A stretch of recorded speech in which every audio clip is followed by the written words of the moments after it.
Assalamualaikum warahmatullahi wabarakatuh. Nama saya Fitriani Kusuma Dewi dengan nomor NIM 1022124, kelas K520AR, Universitas Teknologi Digital. Saya ingin mempresentasikan hasil ide bisnis tas rajut Bohemian Style untuk memenuhi syarat ETS pengantar bisnis. Selanjutnya di slide ini ada beberapa poin yang saya akan jelaskan mengenai produk yang saya buat. Yang pertama ini ada latar belakang atau alasan kenapa saya memilih produk ini. Lalu yang kedua ada profil bisnis. Di poin ketiga ada target pasar atau sasaran saya, kepada siapa produk ini akan saya jual. Lalu ada media pemasaran, media apa yang nanti saya akan gunakan untuk mempromosikan produk saya. Lalu saya akan jelaskan juga modalnya dan katalog produk. Saya akan memasukkan beberapa contoh-contoh referensi produk. Lalu yang terakhir ini kesimpulan. Pertama-tama saya akan menjelaskan dulu latar belakang atau alasan kenapa saya memilih produk tas rajut Bohemian Style ini. Nah, karena adanya arus globalisasi industri 4.0 sehingga bukan mengubah tentang teknologi aja, tapi menurut saya membawa juga tentang kehidupan atau lifestyle seseorang. Nah, bidang fashion ini juga termasuk ikut terbawa arus gitu. Nah, kenapa saya memilih fashion yang berbahan rajut ini? Karena saya rasa itu akan memberikan peluang yang besar, dimana rajut ini kan sering sekali dianggap sebelah mata gitu sama masyarakat, karena sering diidentikannya itu dengan kegiatan orang zaman dahulu, nenek-nenek ini yang duduk di kursi goyang, karena merajut ini merupakan hobi yang dilakukan atau kegemaran di waktu luang. Nah, tapi kan pada saat ini akibat adanya proses arus industri gitu, jadi rajutan juga yang biasanya dibuat hanya menggunakan tangan, tapi sekarang itu udah bisa juga dibuat menggunakan mesin. Bahkan hasilnya tuh lebih bervariasi dan memberi warna baru dalam dunia rajut. Nah, saya memilih di bidang fashion ini karena fashion itu menurut saya juga kebutuhan setiap manusia, terutama bagi wanita. Kayak wanita tuh pasti pengen punya tas tuh kayak yang unik, yang memiliki nilai seni gitu. Terus juga wanita itu pasti nggak mau punya tas cuman satu model aja, pasti mau punya berapa model, warnanya juga pasti beda-beda, terus bahannya juga beda. Nah, kenapa saya pilih tas rajut juga? Karena menurut saya tuh tas rajut tuh unik gitu, jarang aja gitu, karena kebanyakan kan tas-tas gitu dibuatnya itu dari bahan-bahan biasa ya, kain gitu, benang-benang biasa yang menggunakan mesin. Semoga produk rarajutan.id ini membawa peluang gitu, makanya saya memilih produk tas rajut Bohemian Style. Baik, di slide ini saya juga mencoba menuangkan ide profil bisnis. Di sini sudah saya taruh logo yang saya buat, namanya ini bisnis yang saya akan buat ini rarajutan.id.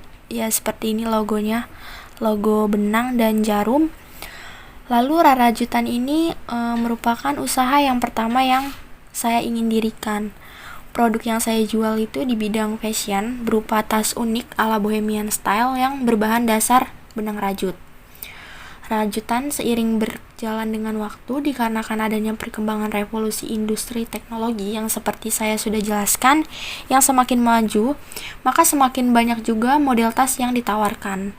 Makanya tidak menutup kemungkinan rarajutan.id ini diharapkan juga bisa untuk ikut mewarnai model-model tas yang ditawarkan.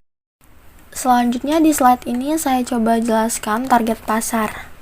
Target pasar saya ini wanita, masyarakat umum yang berjenis kelamin itu wanita, karena produk yang saya buat ini sebenarnya tas-tasnya ini mungkin model-modelnya khusus untuk wanita gitu.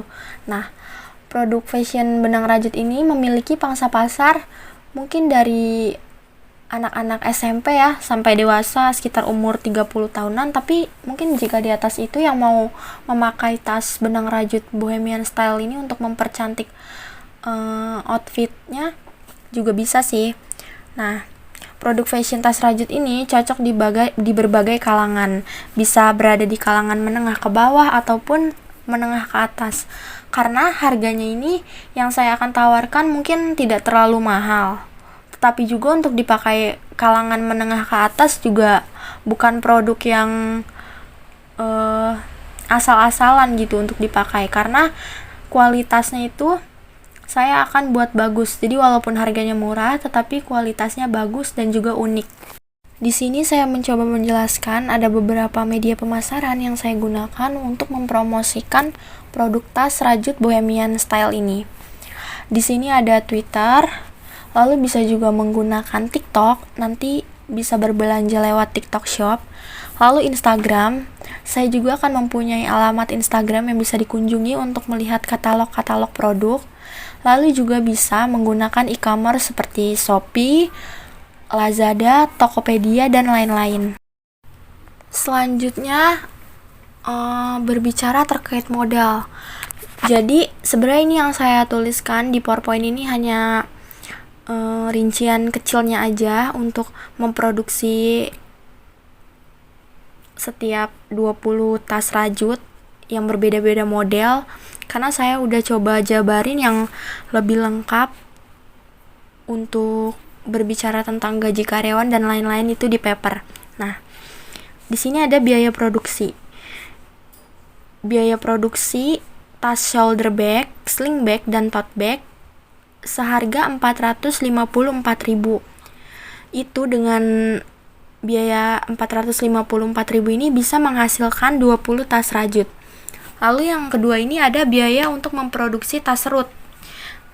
Untuk memproduksi sekitar 20 tas serut, kira-kira membutuhkan biaya sekitar 484.000.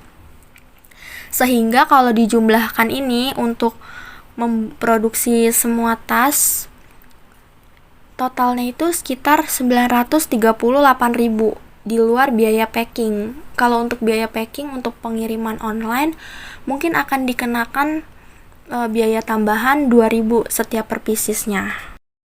Baik, selanjutnya di slide ini saya mencoba menampilkan dari katalog produk yang saya buat sehingga orang-orang juga bisa melihat gitu bagaimana sih bentuknya tas rajut ala bohemian style ini.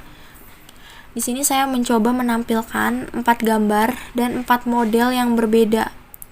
Jadi yang pertama ini ada tas model sling bag, tas lempang yang biasa disebutnya itu tas lempang. Lalu yang kedua ini ada shoulder bag, tas buat di pundak. Yang ketiga ini ada tas tote bag yang sering banget dipakai sama anak-anak kuliahan.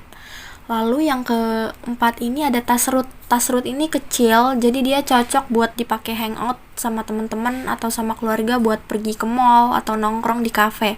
Nah, ini termasuk 4 dari produk yang saya akan buat. Baik, selanjutnya di slide ini ada kesimpulan atau mungkin harapan bagi saya untuk produk ini ke depannya. Semoga tas rajut ini dapat menjadi peluang usaha baru yang bisa mendatangkan keuntungan ekonomis, karena salah satunya ini dengan membuat rajutan. Yang saya rasa peluang dari tas rajut ini sangat besar karena persaingan dalam pembuatan dan penjualannya itu masih kurang, tidak sebanding dengan permintaan pasarnya. Rarajutan.id ini juga sebuah merek yang terfokus dari bahan dasar benang rajut dengan minat, bakat, peluang, serta usaha keras saya yang berharap rarajutan.id ini akan ramai gemilang di pasaran. Kualitas bahan, kreativitas, dan nilai seni yang akan menjadi kebanggaan yang diharapkan bisa juga untuk melestarikan dan meningkatkan kebudayaan di Indonesia ini, dan juga mungkin bisa meningkatkan permintaan yang sesuai dengan pasaran. Baik, sekian presentasi saya untuk memenuhi syarat ETS pengantar bisnis dengan membuat ide usaha bisnis. Kurang lebihnya mohon maaf. Wassalamualaikum warahmatullahi wabarakatuh.